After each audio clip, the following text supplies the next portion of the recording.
I'll never forget a story that I once heard about a little boy. He's about 8 or 9 years old, sat in the back of a classroom every day, kids in his class, about 50 kids. And he had one teacher that would have each child every day write one word on a piece of paper, pass that piece of paper up to the front of the class to describe how they were feeling. And these little kids would put things like, I'm tired, I'm happy, I'm excited, I'm mad, whatever. But the little boy that sat in the back of the room, he would write the same word every single day on the piece of paper. When the teacher would say, how do you feel today? He would write the word unwanted really big. And that story is really stuck with me because I felt that way before in my life, and I think so many people have felt that way in their life. And it's really been a wake-up call to me over the past 4 or 5 years.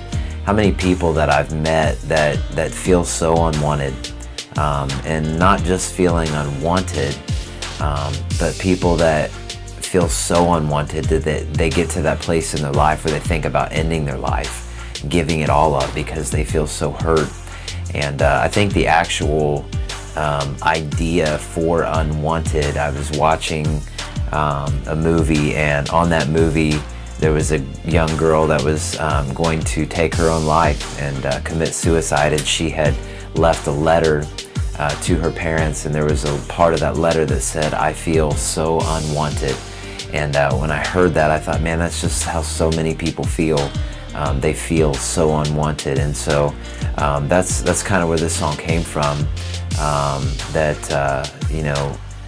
people just feeling unwanted by others around them. And maybe it's because of things that have happened in their life, or things that they've done that they shouldn't have done, or maybe they look at people and say, oh man, if I look like that person, then I'd be accepted, then I'd be wanted, or if I didn't look the way I do, then I'd be accepted or wanted. And so we have all these different thoughts, I think, in our mind of what makes us accepted, what makes us wanted by other people.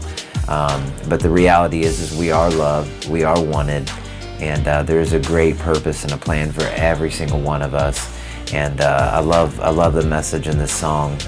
I can remember writing this song, and a lot of the lyrics and ideas from this song were from conversations that I actually had with people that maybe came up to me after a concert, that had shared with me that they had maybe been there and stood there with a handful of pills in their hand, or people that had even shown me scars on the wrist, that had cut the wrist, that had attempted to take their own lives, and all these different things from feeling unwanted. And so I took all those different things that I had heard, read, seen, that people had shared with me over the course of a few years, and put them into the song. And it's really been special because we've got to share this song a lot over the last couple of years at concerts, and we put a couple videos out on it. And we've even had people come up and say, hey, that song saved my life.